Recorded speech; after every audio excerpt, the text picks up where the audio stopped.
참 귀한 찬양이었습니다. 저는 새벽에 우리 마을 식구들의 명단을 펴고 기도할 때는 기쁨 마을 가족에겐 기쁨을 주시옵소서 기도하고, 또 행복 마을 식구들을 위해서는 행복을 주시옵소서 그렇게 자주 기도하는 것 같습니다. 우리 기쁨 마을 모든 가족들 기쁨이 넘치기를 축원합니다. 오늘 맥주 감사 주일에 풍족함 속에서도 가난한 마음으로 드리는 감사라는 제목의 설교입니다. 오늘 맥주 감사 주일입니다. 얼마 전에 영상을 보는데 티벳 고원 지대에 사는 사람들이 농사를 짓는데 집 가까운 곳에 밭이 있는데 거기에는 보리도 자라고 있고 밀도 자라고 있어서 함께 그걸 키우더라고요. 근데 보리와 밀의 생김새가 다르다는 것을 그때 더 알게 됐습니다. 보리는 훨씬 수염이 좀 길죠. 훨씬 길고, 그리고 밀은 훨씬 더 좀 알갱이가 나달이 더 굵고 더 촘촘하게 있습니다. 그래서 이런 보리와 밀을 키우면서 티벳의 농부들이 어느 정도 이렇게 베어다가 그것을 찧어서 밥을 해 먹고, 그 다음에 그걸로 보리술을 또 이렇게 만들어서 증류주로 만들어 술을 만들고, 그리고 또 한 부분은 동물들에게 주니까 또 동물들이 그것을 먹고, 정말 자연 친화적인 삶의 방식으로 살고 있었습니다. 밀과 보리 농사는 쌀 농사를 하지 못하는 척박한 지역, 춥고 건조한 지역에서도 지을 수 있는 농사라고 합니다. 성경에도 밀과 보리가 자주 등장합니다. 성경의 배경이 되는 팔레스틴 지역은 기후 여건상 어떤 이런 벼농사를 짓는 게 아니라 밀과 보리 농사를 주로 지었습니다. 보리는 비교적 먼저 익는 곡식으로 가난한 사람들의 주식이 되기도 했고, 밀은 보리보다 더 귀한 작물로 여겨졌습니다. 예수님께서 말씀하신 한 알의 밀알에 대한 말씀, 그리고 밀과 가라지에 대한 말씀, 오병이어의 기적 속에 나오는 어떤 소년의 보리떡, 보리로 만든 떡, 이런 이야기들은 모두가 다 당시의 농업 환경을 배경으로 한 말씀들입니다. 여러분 알다시피 보리와 밀은 과거 우리나라가 춘궁기를 지날 때에 매우 소중한 곡식이었습니다. 말 그대로 춘궁기 봄철에 굶주리던 그때에는 지난해에 거둔 쌀도 거의 다 먹었고 감자는 아직 자라지 않는 시기였습니다. 그래서 우리나라는 1960년대까지도 보리가 있기 전에 먹을 게 너무 없을 때 나무 껍질이나 풀뿌리도 먹고 쑥을 먹기도 했습니다. 그래서 보리가 익으면 사람들이 정말 진심으로 감사를 드렸다고 합니다. 6월에 수확하는 보리는 생명을 이어주는 곡식이었습니다. 이러한 역사적인 경험이 오늘 우리가 지키는 맥주 감사주일에 깊이 스며들어 있습니다. 오늘 성경 말씀이 우리에게 상기시키는 하나님의 뜻은 무엇일까 보기를 원하는데요. 첫 번째는 수확하게 하신 하나님께 먼저 감사하라. 레위기 23장 9절에서 14절 본문을 오늘 대표자가 읽으셨는데, 9절에서 11절을 보면 첫 이삭이 이제 수확을 하게 되면 그 한 단을 하나님께 바쳤습니다.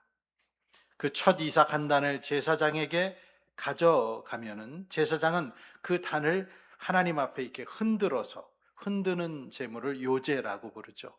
흔들어서 하나님께 바치는데, 오늘 성경 구절을 보면 그것을 흔들어 바칠 때 11절에 보면 주가 너희를 반길 것이다. 하나님이 그걸 기쁘게 반겨주실 것이다. 그렇게 말씀합니다. 그리고 첫 이삭을 바치는 날에는 흠없는 1년 된 어린 순양을 함께 번제로 드리고 곡식제물과 또 포도주, 전제라고 불리는 포도주도 드렸습니다. 하나님께 첫 열매를 바치기 전까지는 그 어떤 곡식, 볶은 곡식이나 풋 이삭이나 그 어떤 것도 먹지 말라 말씀하셨습니다. 하나님께서 주신 이 규례는 이스라엘의 풍요로움이 우연히 생긴 것이 아니라 하나님의 은혜로운 공급임을 인정하고 기억하게 하는 신앙적인 어떤 장치라고 말할 수 있겠습니다. 이 감사절의 신앙제도는 인간의 욕심을 절제시키고 하나님을 우선순위에 두게 하시려는 훈련의 의미도 담고 있습니다. 이 추수절을 통해서 모든 소유의 원래의 주인이 하나님이심을 고백하는 거죠. 그리고 이스라엘 백성들은 수확의 기쁨을 자기만 독점하지 않고 제사장과 함께 나누고, 그리고 레위기 23장 22절 같은 구절을 보면 사회적인 약자를 위해서 추수할 때는 밭에 한 귀퉁이를 남겨두었습니다. 그걸 싸그리 다 추수하는 게 아니라 듬성듬성 남겨두고, 또 추수하다 떨어진 이삭도 줍지 못하게, 왜냐하면 그것은 가난한 사람들의 몫이기 때문에 외국에서 온 가난한 사람이나 동포들을 위해서 그들은 철저한 수확을 안 하고 어느 정도 남겨두고 수확을 하도록 하나님은 말씀으로 규정하셨습니다. 사람을 하나님처럼 잘 아는 분이 또 어디 있겠습니까? 우리 마음의 흐름과 우리의 습성과 이기적이 되기 쉬운 본성을 하나님은 너무나 잘 아십니다. 그래서 하나님은 고대 이스라엘 백성들에게 추수의 곡식단을 대하면서 갖춰야 할 마음과 의무를 제시하시면서 하나님의 은혜를 기억하라 하신 것입니다. 첫 열매를 드리기 전에는 볶은 곡식도 풋이삭도 먹지 말라는 이 규례는 단순한 의례가 아니라 삶의 우선순위의 훈련이었습니다. 많은 사람들이 대개는 반대로 삽니다. 하나님이 허락하신 수입이 들어오면은 먼저 쓰고 남으면 하나님께 드리고, 하루를 시작하면 먼저는 일을 처리하고 시간이 남으면 그때 가서 기도합니다. 지금으로부터 3,500여 년 전의 인물이었던 이스라엘의 지도자 모세는 40여 년의 긴 광야 생활을 마무리하면서 이스라엘 자손들을 볼 때 걱정이 앞섰습니다. 이들이 얼마 지나지 않아 가나안 땅에 들어가 정착하게 돼서 거기서 집도 짓고 평안히 먹고 살게 될 때에 자신들이 누리는 풍요와 평안이 마치 자기 힘으로 된 것으로 착각하지 않을까, 그것을 염려했던 것이죠. 그래서 신명기 8장 17, 18절에 이런 당부를 합니다. 같이 읽어보겠습니다. 당신들이 마음속으로 이 재물은 내 능력과 내 손의 힘으로 모은 것이라 생각할 것 같아서 걱정이 됩니다. 그러나 주 당신들의 하나님이 당신들의 조상에게 맹세하신 그 언약을 이루시려고 오늘 이렇게 재산을 모으도록 당신들에게 힘을 주셨음을 당신들은 기억해야 합니다. 여러분, 우리 또한 이 사실을 잊지 말아야 됩니다. 내 능력과 내 손의 힘으로 오늘 내가 잘 살고 있는 거야 라는 생각은 착각입니다. 하나님께서 우리에게 주신 그 힘으로 우리가 일도 하고 돈도 벌고 또 우리의 가족들을 부양하고 사는 것이죠. 맥주감사절은 언제 감사하는가를 묻습니다. 언제? 먼저 감사하라고 말합니다. 성경 속의 감사절은 언제나 먼저 하나님께 감사를 강조했습니다. 농사 짓는 사람들은 언제가 제일 바쁜가? 그런 농번기가 있죠. 파종할 때도 바쁘지만 수확기가 바쁜 건 두말할 필요가 없습니다. 그러나 이스라엘 백성은 수확이라고 하는 가장 바쁜 시간의 한가운데에서도 걸음을 멈추고 제사장 앞으로 나가야 했습니다. 수확기의 분주함이야말로 감사를 미루기에는 가장 좋은 명분이었을 것입니다. 그럼에도 불구하고 하나님은 추수할 때라 하더라도 안식일을 지키라고 명하셨는데, 출애굽기 34장 21절을 보면 너희는 여세 동안 일을 하고 이렛날에는 쉬어야 한다. 밭갈이하는 철이나 거두어 들이는 철에도 쉬어야 한다. 농번기에도 쉬라 하셨습니다.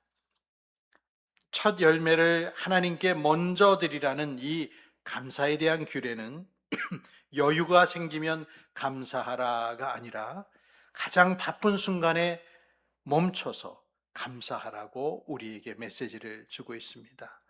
하나님은 여러분의 감사를 가장 먼저 받으실 분임을 믿습니다.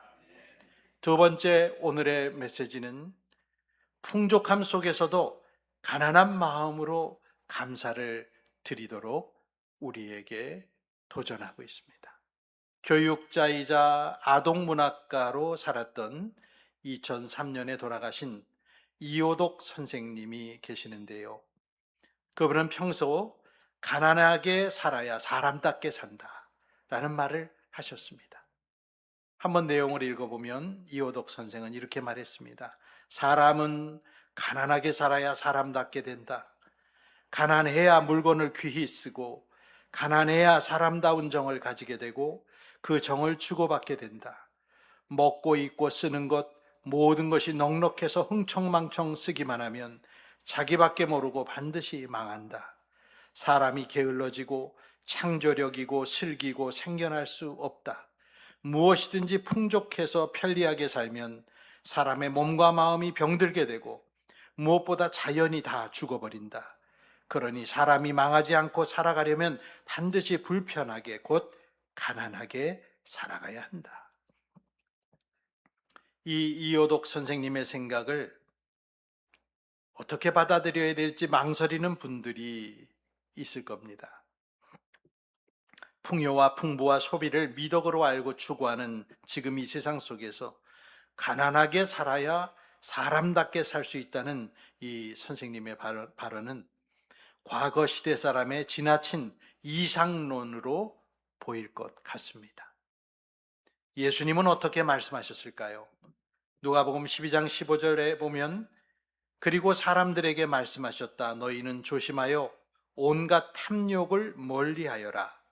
재산이 차고 넘치더라도 사람의 생명은 거기에 달려있지 않다. 마태복음 6장 31절 33절의 말씀에 그러므로 무엇을 먹을까 무엇을 마실까 무엇을 입을까 하고 걱정하지 말아라. 이 모든 것은 모두 이방 사람들이 구하는 것이요 너희의 하늘아버지께서는 이 모든 것이 너희에게 필요하다는 것을 아신다. 너희는 먼저 하나님의 나라와 하나님의 의를 구하여라. 그리하면 이 모든 것을 너희에게 더하여 주실 것이다. 예수께서는 탐심과 또 탐심으로 인한 근심을 염려하시면서 하나님을 신뢰하며 옳은 일을 추구하라고 말씀하셨습니다. 예수님에게 그대로 그 정신을 본받은 사도 바울은 먹을 것 있고 입을 것 있으면 그것으로 만족하라는 자족의 신앙을 당시 성도들에게 부탁했는데 디모데전서 6장에 보면 우리는 아무것도 세상에 가지고 오지 않았으므로 아무것도 가지고 떠날 수 없습니다. 우리는 먹을 것과 입을 것이 있으면 그것으로 만족해야 할 것입니다. 하셨습니다. 그리고 오늘 본문인 빌립보서 4장 말씀에 보면 사도 바울께서는 스스로가 어떤 처지를 막론하고 만족하게 사는 비결을 터득했노라 했습니다. 풍족할 때나 궁핍할 때나 그 어떤 경우에도 자기가 적응할 수 있는 비결, 곧 나에게 능력 주시는 분 안에서 내가 모든 것을 할 수 있습니다라고 그 유명한 4장 13절의 고백을 했습니다. 바울 자신은 풍족하게 살 줄도 안다라고 12절에 말했죠. 자기는 풍족하게 살 줄도 안다. 풍족함이란 결코 안전한 상태가 아닙니다. 예화로 제가 조금 전에 말씀드린 이호독 선생님도 그걸 지적한 것입니다.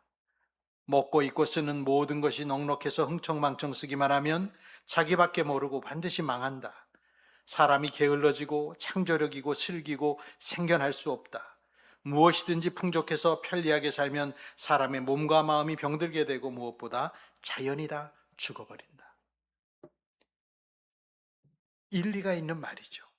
사람들에게 결코 안전한 상태라고 할 수 없는 풍족함의 상태 가운데에서도 바울은 자신이 하나님을 의지하는 것에 변함없음을 성도들에게 말했습니다.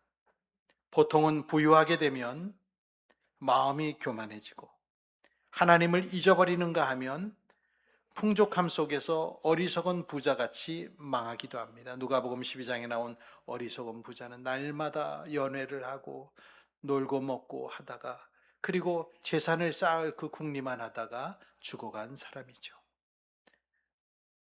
바울 사도는 풍족함을 섬김의 도구로 바꾸는 법도 알았고 풍족함 자체에 집착하지 않는 상태에 이르렀습니다. 바울이 터득한 풍족함 속에서 신앙을 지키는 상태는 분명 하나님의 크신 은혜가 필요한 영역입니다. 사랑하는 우리 성도 여러분, 여러분은 풍족함 중에서도 잘 사는 법을 알고 계십니까? 아니면 이호독 선생의 폐부를 찌르는 말과 같이 사람답지 않게 되고 물건을 흥청망청 쓰며 자기밖에 모르고 몸과 마음이 병드는 사람에 불과합니까? 지금은 풍요로운 시대입니다. 비록 그 풍요가 전 세계 모든 나라에 균등하게 나뉜 것은 아니지만 과거와 비교할 때 엄청난 풍요를 누리고 있습니다. 우리는 그 풍족함에 이제 너무 익숙해졌습니다. 냉장고를 열어보면 먹을 것이 쌓여 있습니다. 미처 먹지 못해서 버리는 음식도 많습니다. 자가용을 가지고 살아가고 있습니다. 여가도 즐기고 더우면 에어컨도 틀고 비싼 핸드폰 요금을 식구마다 다 내면서 스마트 기기를 쓰고 있습니다. 정성도 필요하고 돈이 필요한 고양이도 키우고 강아지도 키웁니다. 빈도의 차이는 있지만 해외여행을 과거보다 자주 가고 해외 어디를 가든 한국 사람들이 넘쳐납니다. 휴가지의 숙박업소는 10,000원이고 황금 기간에는 예약하기도 어렵습니다. 우리는 그럴 때 말합니다. 야, 사람들이 참 돈이 많은가 보다. 어떻게 저렇게 다들 하고 살까? 현재 유럽은 전기세 걱정과 냉방기에 익숙하지 않으므로 에어컨이 없어서 수천 명이 더위에 죽어가고 있습니다. 우리들에겐 정말 남의 나라 이야기입니다. 가자 지구의 팔레스틴 사람들은 한 병에 물이 없어서 지금 죽어가고 있고 약 한 알이 없어서 죽어가고 있는데 우리들은 아침, 저녁으로 샤워를 하고 있습니다. 풍요 속에 잘 사는 법은 익히기가 쉽지 않습니다. 많은 사람들이 이제는 물건도 귀하게 여기지 않습니다. 교회 안에 누가 잃어버린 물건이 있어도 이제는 그렇게 찾지 않습니다. 지나치게 고리타분하게 보일까봐 제가 어린 시절엔 이랬는데 지금은 이렇다 이런 식의 말은 오늘 하지 않으려고 합니다. 분명 상전벽해의 변화입니다. 그 속에서 느끼는 두려움이 있는데 그것은 이 풍요가 나를 죽이는 것은 아닐까 하는 두려움을 저마다 아마 느끼실 거예요. 신명기 8장 그 말씀처럼 당신들이 배불리 먹으며 좋은 집을 짓고 거기에 살지라도 또 당신들의 소와 양이 번성하고 은과 금이 많아져서 당신의 재산이 늘어날지라도 혹시라도 교만한 마음이 생겨서 당신들을 이집트 땅 종살이 하던 집에서 이끌어내신 주 당신들의 하나님을 잊어버리는 일이 없도록 하십시오 라고 모세는 신신당부했습니다. 아동문학가 이호독 선생님이 염려한 그 부분, 풍요 속에 인간성을 상실하게 되는 것을 넘어서서 모세는 풍요함 속에 하나님에게서 떨어져 나가는 멸망을 조심하라고 말했던 것입니다. 풍족함 속에서도 믿음으로 사는 비결을 알았던 사도 바울은 교우들과 부자들에게 이렇게 말을 합니다. 먼저는 고린도전서 7장 30절에 31절, 예전에 우리가 읽던 개역 개정으로 읽으면 함께 읽겠습니다. 우는 자들은 울지 않는 자 같이 하며 기쁜 자들은 기쁘지 않은 자 같이 하며 매매하는 자들은 없는 자 같이 하며 세상 물건을 쓰는 자들은 다 쓰지 못하는 자 같이 하라. 이 세상의 외형은 지나감이라. 또 디모데전서 6장 17절에서 19절도 같이 읽습니다. 그대는 이 세상의 부자들에게 명령하여 교만해지지도 말고 덧없는 재물에 소망을 두지도 말고 오직 우리에게 모든 것을 풍성히 주셔서 즐기게 하시는 하나님께 소망을 두라고 하십시오.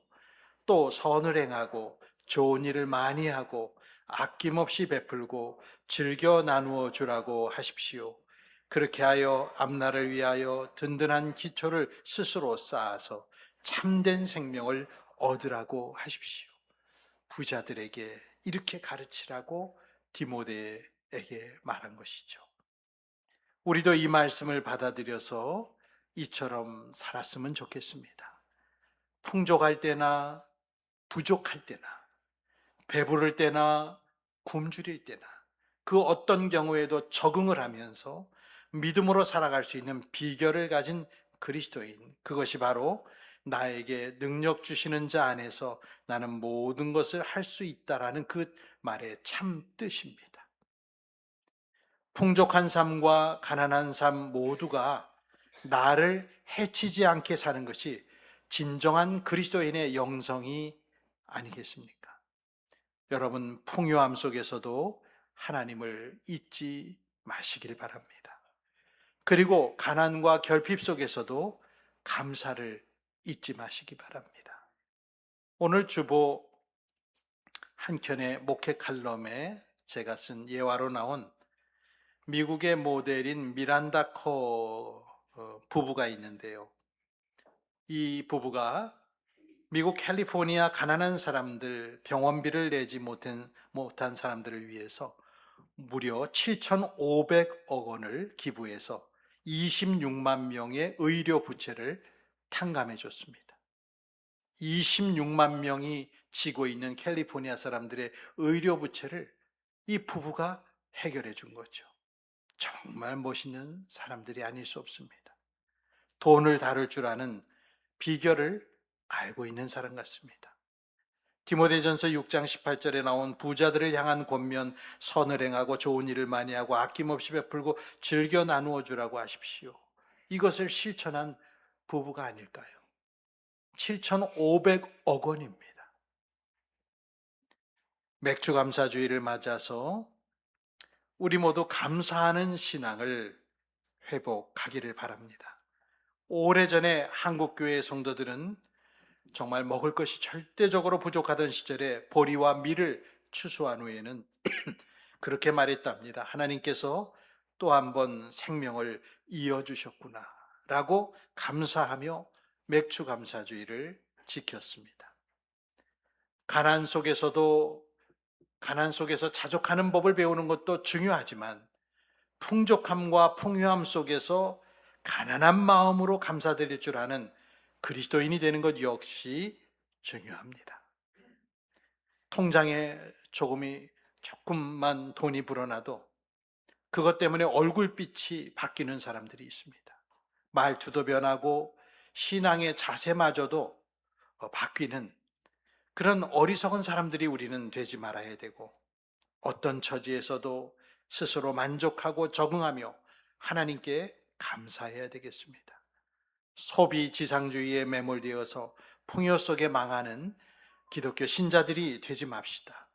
주신 것에 감사하면서 필요한 것이 있으면 겸손히 하나님께 아뢰면서 소득을 주신 하나님께 먼저 감사드리고 살아가는 우리 그리스도인들이 되어야 되겠습니다.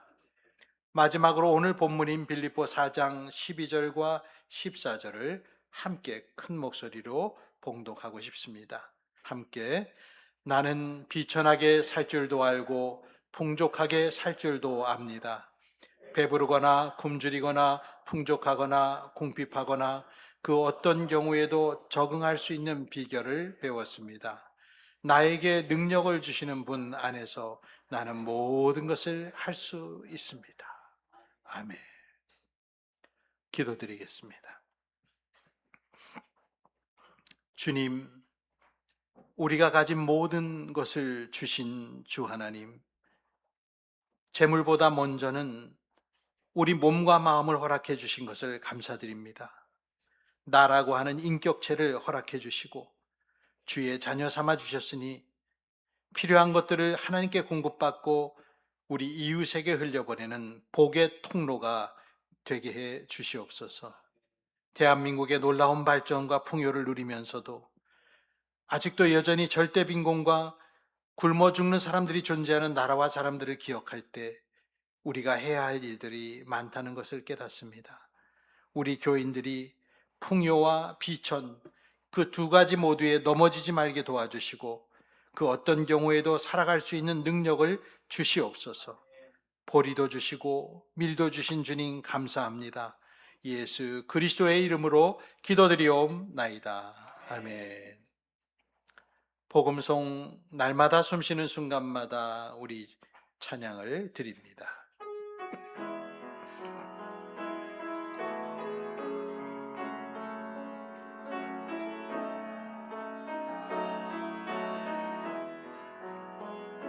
날마다 숨쉬는 순간마다 내 앞에 어려운 일 보내 주님 앞에 이 몸을 맡길 때 슬픔 없네 두려움 없네 주님의 그 자비로운 손길 항상 좋은 것 주시도다 슬의 아픔과 기쁨을 수고와 평화와 안식을 날마다 주님 내 곁에 계셔 자비로 날 감싸주시네 주님 앞에 이 몸을 맡길 때 힘주시네 위로함 주네 어린 나를 품에 안으시사 항상 평안함 주시도다 내가 살아 숨을 쉬는 동안 살피신다 약속 함께 일어나 찬양합니다. 인생의 어려운 순간마다 주의 약속 생각해보네 내 맘속에 믿음 잃지 않고 말씀 속에 위로를 얻네 주님의 도우심 바라보며 모든 어려움 이기도다 나는 순간순간마다 주님 약속 새겨봅니다. 축도 전에 주변을 돌아보며 또 반가운 성도들 우리 한 번씩 인사하고 제가 축복 기도하겠습니다. 반갑습니다. 서로 네, 축복 인사. 예배당에 와서 서로를 향한 축복도 중요한 것 같습니다. 기도하겠습니다. 이제는 구주 예수 그리스도의 은혜와 하나님 아버지의 극진하신 사랑과 성령님의 감동 감화 위로 교통하심이 감사주의를 맞이하여서 밀과 보리를 수확해 하시고 우리의 생명을 연장케 하신 주님께 감사하며 앞으로도 풍족함 속에서라도 넘어지지 아니하고 주님의 은혜를 감사하며 살아가는, 어떤 경우에도 적응하며 감사하며 살기를 결단하는 성도들에게 영원토록 함께 있을지어다. 아멘.